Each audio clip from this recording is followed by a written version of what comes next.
Te juro que ese día entendí, de una forma muy fría, que hay gente que se cree intocable, hasta que alguien les recuerda que no lo son. Todo empezó en una reunión en el colegio de mi hijo. Nada fuera de lo normal, supuestamente. Yo ya venía con ese nudo en el estómago, porque últimamente él no quería ir a clase, se hacía el enfermo. Cosas raras.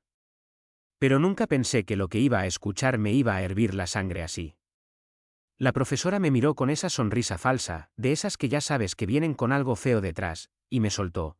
Muy tranquila, que mi hijo simplemente no daba el nivel. Que no es que tuviera un mal día o una mala racha, ¿no? Que directamente no tiraba para ese grupo.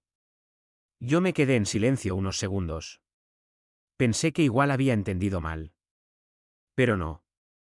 Ella siguió, como si estuviera leyendo un informe cualquiera, diciendo que lo mejor sería cambiarlo de clase o incluso plantear otro centro más adecuado.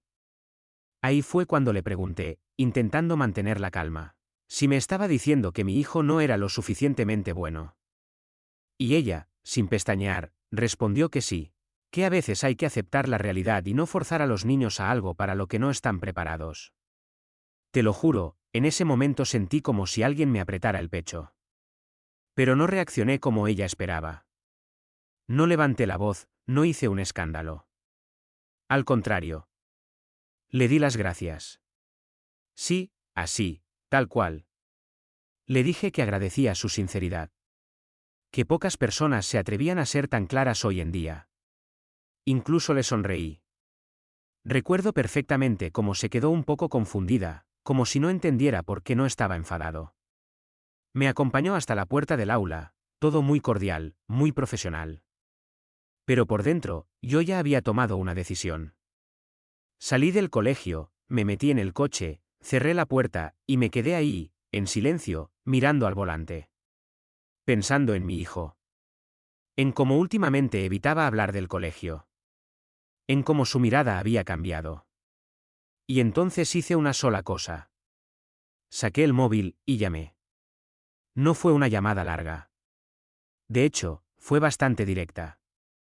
Le expliqué a esa persona quién era, qué estaba pasando, y le pedí que, por favor, revisaran ciertas cosas en ese colegio. Al otro lado hubo un silencio corto, y luego una respuesta que me dejó claro que había hecho lo correcto. Me dijeron que no era la primera vez que escuchaban algo así de ese centro. Colgué, y por primera vez en todo el día sentí una calma rara. Como si algo ya estuviera en marcha. Durante esa semana no dije nada. Ni a mi hijo, ni a nadie. Solo observé. Y lo curioso es que, de repente, empezaron a pasar cosas raras en el colegio. Primero, la profesora dejó de mandar tareas como antes. Luego, cambiaron horarios sin mucho aviso. Incluso otros padres empezaron a comentar en el grupo que había movimiento raro en la dirección. Yo no dije ni una palabra. Hasta que llegó el viernes. Ese día, al dejar a mi hijo, vi algo que no había visto nunca en ese colegio. 2 coches oficiales en la entrada. Y gente que claramente no era parte del personal entrando con carpetas, credenciales colgando del cuello. Ahí supe que la llamada había surtido efecto. Pero lo que no sabía, es que eso solo era el principio. Porque lo que encontraron dentro. Ni yo mismo me lo esperaba, lo que encontraron dentro, no era solo un problema con mi hijo. Era algo mucho más grande. Ese mismo viernes, al mediodía, ya había rumores por todos lados. Padres escribiendo en el grupo, gente preguntando qué estaba pasando. Niños diciendo que habían visto a adultos revisando clases, hablando con profesores, pidiendo documentos. Mi hijo, cuando salió, estaba raro. No triste como otros días, sino confundido. Me dijo que ese día no habían tenido clases normales. Que habían entrado 2 personas a su aula. Que hablaron con la profesora y luego pidieron que algunos niños salieran uno por uno para hacerles preguntas. Ahí ya empecé a atar cabos. Pero lo fuerte vino el lunes. Ese lunes, el colegio parecía otro sitio.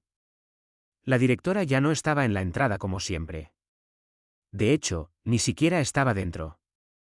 Había una mujer que nadie conocía ocupando su lugar, con una actitud mucho más seria. La profesora de mi hijo, tampoco estaba. Y ahí fue cuando empezaron a salir las primeras verdades.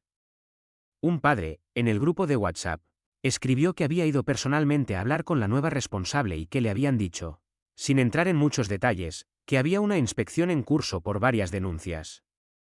Varias. No una. Varias. Yo leí eso, y sentí un escalofrío. Porque en ese momento entendí que lo que le pasó a mi hijo no era algo aislado. No era que no diera el nivel. Era que alguien había decidido etiquetarlo, y probablemente no era el único. Ese mismo día por la tarde, recibí una llamada. Número desconocido. Contesté, y una voz seria me preguntó si yo era el padre de mi hijo. Le dije que sí. Entonces me dijeron que estaban realizando una revisión en el centro y que querían hacerme unas preguntas sobre lo que había ocurrido en la reunión con la profesora. Ahí ya no había vuelta atrás. Les conté todo. Tal cual. Sin adornar nada. Les expliqué cómo me dijo que mi hijo no servía para ese grupo, cómo insinuó que debía cambiar de centro, como lo dijo con una seguridad que no dejaba espacio a dudas. Hubo un silencio al otro lado. Y luego, esa persona me dijo algo que me dejó helado. Me dijo que ya habían escuchado testimonios muy similares. Pero no solo eso. Que también habían detectado algo más grave. Resulta que, según lo que estaban investigando, algunos profesores estaban clasificando a los alumnos desde muy temprano, pero no basándose en su rendimiento real, sino en cosas como el origen, el comportamiento inicial, incluso comentarios de cursos anteriores. Y una vez que te ponían esa etiqueta, era casi imposible salir de ahí. Te bajaban el nivel de exigencia, te prestaban menos atención, te corregían con más dureza, y poco a poco, el niño terminaba creyéndose que realmente no valía. Cuando escuché eso, sentí una mezcla de rabia y culpa. Rabia por lo que le habían hecho. Y culpa por no haberme dado cuenta antes. Porque de repente todo encajaba. Las notas que habían bajado sin explicación clara. Las ganas de no ir al colegio. Esa forma de evitar hablar del tema. No era que mi hijo no pudiera. Era que lo estaban empujando a fallar. Pero lo más fuerte aún no había salido. 2 días después, el miércoles, nos convocaron a varios padres a una reunión urgente en el colegio. El ambiente era tenso. Nadie sabía exactamente qué iban a decir, pero todos intuíamos que era algo serio. Entramos en el salón de actos, y ahí estaban. 3 personas de la inspección. La nueva responsable del centro. Y algunos profesores, pero no todos. Noté enseguida que faltaban caras conocidas. Cuando empezó la reunión, uno de los inspectores tomó la palabra. Y sin rodeos, dijo que habían encontrado irregularidades graves en el funcionamiento del centro. No solo en el trato a los alumnos. También en la evaluación. Al parecer, durante años, habían estado manipulando informes internos para justificar por qué ciertos alumnos no avanzaban, cuando en realidad no se les estaba dando la misma oportunidad que a otros. Hubo murmullos por toda la sala. Gente indignada, otros en shock. Yo solo apreté los puños. Pero entonces, dijeron algo que cambió completamente el tono de todo. Dijeron que incluso habían encontrado casos donde se recomendaba, discretamente, a algunos padres cambiar a sus hijos de centro, para mantener ciertos resultados académicos limpios. Ahí ya no era solo injusticia. Era estrategia. Era limpiar estadísticas, a costa de niños. En ese momento, una madre se levantó llorando y dijo que a su hija le habían dicho exactamente lo mismo que a mi hijo. Que no daba el nivel. Que mejor buscar otro sitio. Y que después de cambiarla, la niña empezó a sacar buenas notas. El silencio que se hizo ahí dentro fue brutal. Porque todos entendimos lo mismo al mismo tiempo. No eran los niños. Eran ellos. Y justo cuando pensaba que ya lo había escuchado todo, el inspector dijo algo más. Algo que hizo que varias personas en la sala se quedaran completamente pálidas. Dijo que la profesora de mi hijo no estaba simplemente ausente. Estaba siendo investigada directamente. Y no solo por este caso, sino por algo que llevaba años ocurriendo, y que nadie había denunciado formalmente hasta ahora. Ahí sentí que el suelo se me movía.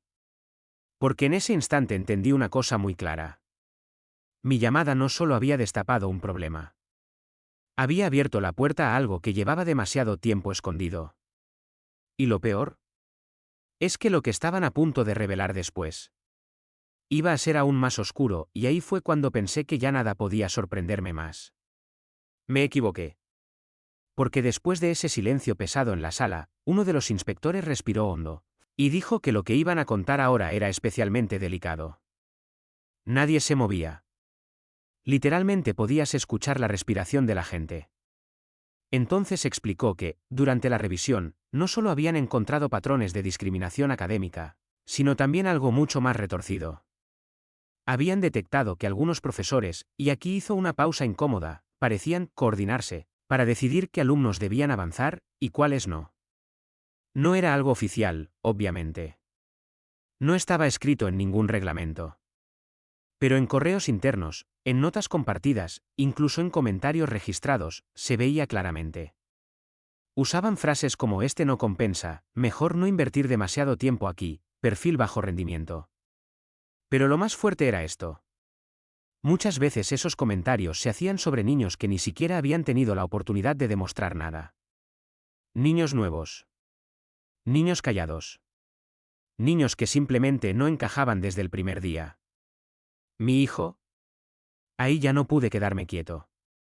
Sentí un calor subiéndome por el cuerpo, una mezcla de rabia y ganas de gritar. Pero me contuve. Porque quería escuchar todo. Y entonces vino el primer giro que nadie esperaba. Uno de los inspectores dijo que, al revisar más a fondo, encontraron algo aún peor, algo que explicaba por qué todo esto había durado tanto tiempo sin que explotara. Resulta que la dirección del centro estaba al tanto. Sí. La dirección. No solo lo sabían, lo permitían. ¿Por qué? Porque los resultados del colegio eran excelentes. Las estadísticas de aprobados, el nivel medio, la imagen del centro, todo era perfecto hacia afuera. Claro. Si empujas a los casos difíciles a irse, te quedas con los mejores números. Así de simple. Así de cruel. En ese momento, alguien detrás de mí dijo en voz baja que eso era enfermizo. Y tenía razón. Pero lo que vino después, cambió todo completamente. El inspector miró unos papeles, y dijo que había un elemento clave en toda la investigación. Una persona que había estado dentro, y que había decidido hablar. Un informante interno. Ahí la sala se llenó de murmullos. Porque eso significaba que alguien del propio colegio había ayudado a destapar todo. Y entonces dijeron su nombre. No voy a decirlo aquí, pero te juro que cuando lo escuché, sentí como si me golpearan en el pecho. Porque era alguien que yo conocía. No bien, pero lo suficiente. Era otro profesor del centro. Uno que siempre había sido discreto. De esos que pasan desapercibidos. Y según explicó el inspector, llevaba meses recopilando pruebas. Correos, informes, grabaciones de reuniones. Todo. Pero no se había atrevido a denunciar hasta hace poco. ¿Sabes qué fue lo que le hizo dar el paso? Esto es lo que me dejó sin palabras. Dijo que hubo un caso concreto, que le rompió completamente. Un alumno que fue etiquetado desde el principio como problemático y sin capacidad. Ese alumno empezó a aislarse, a bajar notas, a perder confianza, exactamente el mismo patrón. Hasta que un día, dejó de ir al colegio. Durante semanas. Nadie hizo nada serio. Solo comentarios tipo, era de esperar. Hasta que se enteraron de que el niño estaba en tratamiento psicológico. Ahí fue cuando este profesor decidió que ya no podía seguir callado. Y empezó a recopilar todo. Cuando escuché eso, sentí un nudo en la garganta. Porque, sinceramente, podría haber sido mi hijo. O cualquier otro. Pero aquí viene el segundo giro. Y nadie lo vio venir. El inspector dijo que, revisando los documentos, encontraron algo que conectaba directamente con mi caso. Un informe interno, sobre mi hijo. Uno que yo nunca había visto. Uno que nunca me enseñaron. En ese informe, hecho apenas unas semanas después de que mi hijo entrara en ese curso, ya lo habían clasificado como alumno de bajo potencial. ¿Semanas? ¿En serio? Y no solo eso. Había una nota escrita por la misma profesora con la que hablé. Una frase corta, pero que me hirvió la sangre. Decía algo así como que no parece que vaya a aportar al nivel general del grupo. Te juro que en ese momento me temblaban las manos. Porque ya no era una sospecha. Era una confirmación. Habían decidido el futuro de mi hijo, sin darle ninguna oportunidad. Pero aún quedaba algo más. Algo que hizo que todo esto pasara de ser una injusticia, a convertirse en una auténtica bomba. El inspector cerró la carpeta, miró a todos, y dijo que, debido a la gravedad de lo encontrado, no solo habría sanciones internas. También se estaba considerando trasladar el caso a instancias legales. Ahí ya nadie hablaba. Nadie se movía. Era como si el aire se hubiera vuelto pesado. Y entonces, dijo una última cosa antes de terminar la reunión. Algo que, sinceramente, no esperaba escuchar. Dijo que varias de las decisiones tomadas por el centro podrían haber afectado el desarrollo emocional de los alumnos de forma grave. Y que eso podía tener consecuencias muy serias. Salí de esa reunión en silencio. Sin hablar con nadie. Me metí en el coche, igual que aquel primer día. Pero esta vez no sentía rabia. Sentía algo diferente. Porque por primera vez sabía que la verdad ya no se podía esconder. Pero lo que no sabía es que alguien más ya sabía que yo había hecho esa llamada. Y que esa persona no iba a quedarse de brazos cruzados. No pasó ni un día. Ni uno. Al día siguiente, cuando fui a recoger a mi hijo, noté algo raro desde que entré al colegio. No era el ambiente tenso de los días anteriores, era otra cosa. Era como si alguien me estuviera observando. Y no tardé en confirmar que no era paranoia. Una de las secretarias me miró, demasiado tiempo. Luego bajó la mirada rápido. Otro profesor, al cruzarse conmigo, dejó de hablar en seco con la persona que tenía al lado. Ahí entendí. Ya se había corrido la voz. Alguien sabía que yo había sido el que habló. Pero lo dejé pasar. No iba a mostrar miedo. No después de todo lo que ya había salido. Recogí a mi hijo, salimos del colegio, y justo cuando íbamos hacia el coche, escuché una voz detrás de mí. Mi nombre. Me giré, y ahí estaba ella. La profesora. La misma. No debería haber estado ahí, supuestamente estaba siendo investigada, apartada, pero ahí estaba, de pie, mirándome fijamente. Te juro que por un segundo todo se quedó en silencio. Mi hijo me apretó la mano. Y ella se acercó. Con esa misma sonrisa, pero esta vez no era falsa. Era peor. Era una sonrisa tensa, como contenida. Me dijo que necesitaba hablar conmigo un momento. Le dije que no era el lugar ni el momento. Pero insistió. Así que le dije a mi hijo que fuera al coche y que ahora iba. Cuando se alejó, ella dio un paso más cerca, y ahí soltó la primera frase. Me dijo que había sido un error. Yo le pregunté a qué se refería. Y entonces, bajando un poco la voz, me dijo que meter a gente externa en esto iba a traer consecuencias para todos. ¿Para todos? Ahí ya me hervía la sangre. Le dije que las consecuencias se las habían buscado ellos solos. Que yo solo había contado lo que pasó. Pero entonces, vino el golpe. Me dijo que tuviera cuidado. Así, tal cual. Que en estos procesos, muchas cosas se malinterpretan. Que a veces los padres exageran. Que una simple conversación podía verse como algo más grave de lo que era. Y que, si yo no era cuidadoso con lo que decía, podía acabar perjudicando a mi propio hijo. Te juro que en ese momento tuve que hacer un esfuerzo enorme para no perder el control. Porque eso ya no era defensa. Era amenaza. Directa. Disfrazada, pero clarísima. Le dije que no volviera a acercarse a mi hijo ni a mí. Que todo lo que tuviera que decir, lo dijera delante de quien correspondía. Y me fui. Sin mirar atrás. Pero mientras caminaba hacia el coche, sentí algo que no había sentido hasta ahora. No era rabia. Era algo más frío. Determinación. Porque en ese momento entendí que esto no había terminado. Ni de lejos. Esa misma noche recibí otro mensaje. Esta vez de uno de los padres que había estado en la reunión. Me dijo que había escuchado algo importante. Que al parecer, algunos profesores estaban intentando cubrirse. Borrar correos. Justificar informes. Incluso cambiar versiones de lo que había pasado. Y lo más fuerte. Que estaban intentando desacreditar a ciertos padres. Incluyéndome. Ahí ya no era solo un problema del colegio. Era una guerra. Y ellos habían decidido jugar sucio. Pero cometieron un error enorme. Pensaron que yo iba a asustarme. Que iba a dar un paso atrás para evitar problemas. No me conocían. Al día siguiente, volví a hacer una llamada.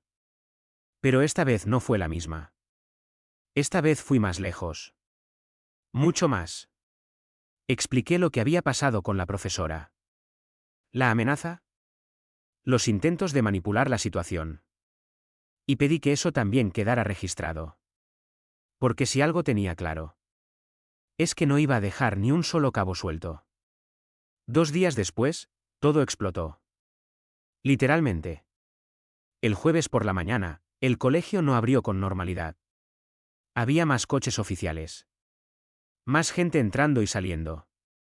Y esta vez, no era solo inspección educativa. Había otro tipo de presencia. Gente con un tono mucho más serio.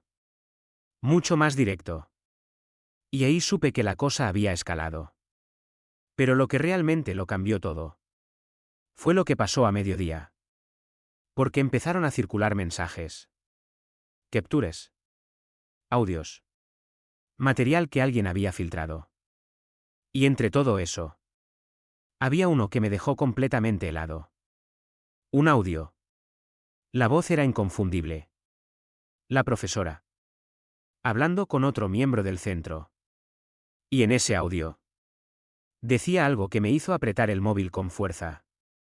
Decía que algunos niños ya venían perdidos desde casa. Que no valía la pena esforzarse con ellos. Que lo mejor era redirigirlos rápido para no afectar al nivel del grupo. Pero eso no era lo peor. Lo peor fue lo que dijo después. Dijo que algunos padres no entendían su lugar. Y que cuando alguno se ponía pesado, había formas de hacerles bajar la cabeza. Ahí ya no había interpretación posible. Eso era exactamente lo que había intentado conmigo. Pero aquí viene el giro más fuerte de todos hasta ese momento. Porque ese audio no lo filtró cualquier persona. Lo filtró el mismo profesor que había estado colaborando con la investigación. Y no solo eso. Al parecer, había mucho más material. Mucho más grave. Y lo iban a sacar. Poco a poco. Para que no se pudiera tapar. Esa noche, el grupo de padres explotó. Gente indignada. Otros en shock. Algunos reconociendo situaciones similares. Era como si, de repente, todos hubieran despertado. Pero mientras leía todo eso, me di cuenta de algo. Algo que me hizo quedarme completamente en silencio. Porque en medio de todos esos mensajes, apareció uno que no esperaba. Un número desconocido. Un mensaje directo para mí. Decía solo una cosa.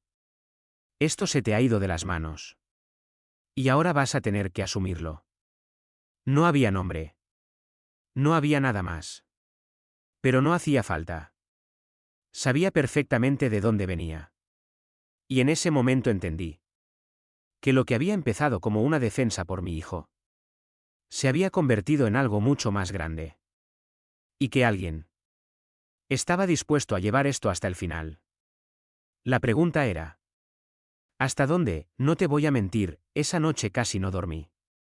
No por miedo, sino porque ya sabía que estaba en un punto sin retorno. Ese mensaje no era solo una amenaza, era una confirmación. Alguien estaba desesperado. Y cuando alguien así pierde el control, comete errores. Y eso fue exactamente lo que pasó. Al día siguiente, viernes, todo se vino abajo. Pero no poco a poco, No. Fue un golpe seco. Desde primera hora, empezaron a llegar notificaciones. No solo en el grupo de padres, sino en otros lados. Gente compartiendo información, más audios, capturas de correos. Pero esta vez había algo diferente. Esto ya no era interno. Esto ya estaba fuera. Uno de los padres, que tenía contactos en medios locales, decidió moverlo. Y cuando la historia salió de las paredes del colegio, ya no hubo forma de pararlo. Porque lo que parecía un caso aislado empezó a verse como lo que realmente era. Un sistema. Un sistema que llevaba años funcionando. Ese mismo viernes, al mediodía, llegó la noticia que terminó de romper todo. La directora, suspendida. La profesora de mi hijo, suspendida también. Y no solo ellas. Varios miembros del personal estaban siendo apartados mientras avanzaba la investigación. Pero lo más importante no fue eso. Lo más importante fue lo que vino después. Porque, por primera vez desde que empezó todo, alguien pidió perdón. Oficialmente. El colegio envió un comunicado a todos los padres. Un mensaje largo, frío, lleno de palabras cuidadas, pero con una frase que lo cambiaba todo. Reconocían que se habían cometido errores graves en la evaluación y trato de los alumnos. Errores graves. No malentendidos. No interpretaciones. Errores. Cuando leí eso, no sentí alegría. Sentí algo más profundo. Como si por fin alguien hubiera dicho en voz alta lo que mi hijo había estado sintiendo en silencio todo ese tiempo. Ese mismo día por la tarde, tuve otra llamada. Esta vez de la inspección. Me dijeron que querían agradecerme. Que mi testimonio, junto con la llamada inicial, había sido clave para abrir todo el proceso. Que sin eso, probablemente todo habría seguido igual. Colgué, y me quedé en silencio. Mirando a mi hijo, que estaba en el salón, tranquilo, viendo la tele como cualquier niño. Y entonces me di cuenta de algo. No era solo sobre justicia. Era sobre él. Sobre devolverle algo que le habían quitado sin derecho. Pero aún quedaba un último capítulo. Y este, fue el más inesperado. Una semana después, me citaron otra vez en el colegio. El ambiente era completamente distinto. Más tranquilo. Más humano. La nueva dirección estaba reorganizando todo. Y me dijeron que querían hablar sobre mi hijo. No te voy a mentir, por un segundo pensé que vendría otro problema. Pero no. Todo lo contrario. Me dijeron que habían revisado su caso desde cero. Sin etiquetas. Sin informes antiguos. Solo viendo su trabajo real. Y lo que encontraron, no tenía nada que ver con lo que me habían dicho aquella primera vez. Me dijeron que mi hijo no solo estaba al nivel, sino que tenía un potencial por encima de la media en varias áreas. Que simplemente, nunca se le había dado el espacio para demostrarlo. Te juro que en ese momento tuve que tragar saliva. Porque me vino a la cabeza esa frase de la profesora. No tira para este grupo. Y sentí algo muy fuerte. No era rabia. Era justicia. Pero aquí viene lo mejor. Unos días después, mi hijo llegó a casa con algo en la mano. Un trabajo. Una redacción. Me dijo que se la habían devuelto con una nota alta. Pero no era eso lo importante. Lo importante era el comentario del profesor. Decía: muy buen trabajo. Tienes una forma de pensar muy interesante. Sigue así. Mi hijo me miró, y me dijo algo que no voy a olvidar nunca. Me dijo que por primera vez, sentía que alguien creía en él. Ahí entendí que todo había valido la pena. Las reuniones. La rabia. Las llamadas. Todo. Pero antes de que pienses que esto terminó ahí, te cuento el último giro. El definitivo. Un mes después, me llegó un correo. De la profesora. Sí. ¿Ella? No era una amenaza. No era una justificación. Era una disculpa. Decía que había cruzado límites. Que había trabajado durante años en un sistema que normalizaba cosas que no estaban bien. Y que, aunque eso no la justificaba, quería reconocerlo. ¿Sabes qué hice? Nada. No respondí. Porque algunas cosas no necesitan respuesta. Ya estaba todo dicho. Y al final, si te soy sincero, esto nunca fue sobre vengarme. Fue sobre no quedarme callado. Porque a veces, una sola llamada es todo lo que hace falta para que la verdad salga a la luz. Y para que alguien que estaba a punto de rendirse tenga otra oportunidad.